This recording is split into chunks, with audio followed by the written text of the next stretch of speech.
اموی بادشاہ بنو امیہ کا سب سے حسین بادشاہ سلیمان بن عبد الملک،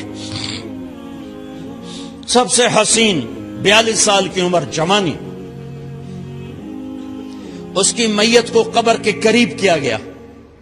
تو ہلنے لگا تو اس کے بیٹوں نے کہا ہمارے ابا زندہ ہیں، وہ سکتہ ہو گیا ہے، زندہ ہیں۔ عمر بن عبدالعزیز رضی اللہ رحمت اللہ علیہ فرمانے لگے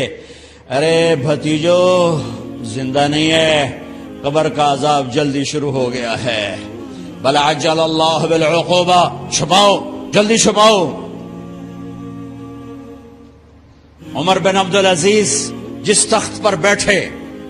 اس پر سلیمان تھا، اس پر ولید تھا، اس پر عبد الملک تھا، ان تینوں نے اپنے من کو راضی کیا، عمر بن عبدالعزیز نے اپنے رب کو راضی کیا۔ جب عمر بن عبدالعزیز کا وقت آیا مرنے کا تو انہوں نے بلایا رجا بن حیوہ سے، فرمایا کہ میں نے عبد الملک بن مروان، چاچا بھی تھے سسر بھی تھے، ان کی بیٹی فاطمہ سے شادی ہوئی تھی، میں نے اس کو قبر میں اتارا، کفن کی گرہ کھول کے دیکھا تو اس کا چہرہ قبلے سے ہٹ چکا تھا، رنگ کالا سیاہ پڑ چکا تھا۔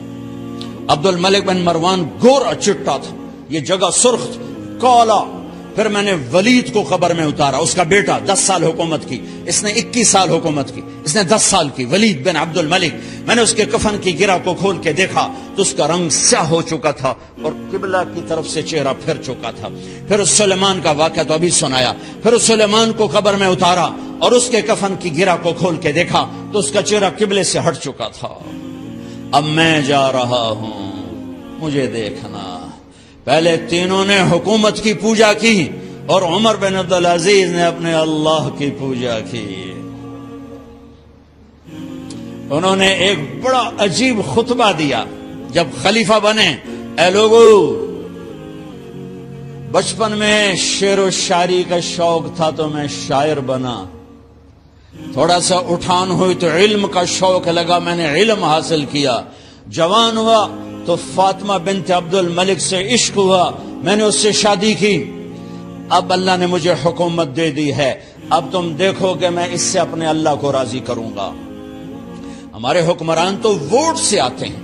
اور چلے جاتے ہیں 4-5 سال کے بعد، ان کی وراثت میں حکومت آ رہی ہے اور 3 بر اعظم پر حکومت ہے، اور ایسا روب دبدبا ہے بنو امیہ کا، کوئی ان کے سامنے سر نہیں اٹھا سکتا، اور یہ بندہ 2 سال 2 مہینے 3 بر اعظم میں زکوٰۃ لینے والا کوئی نہ بچا، 3 بر اعظم میں سوال کر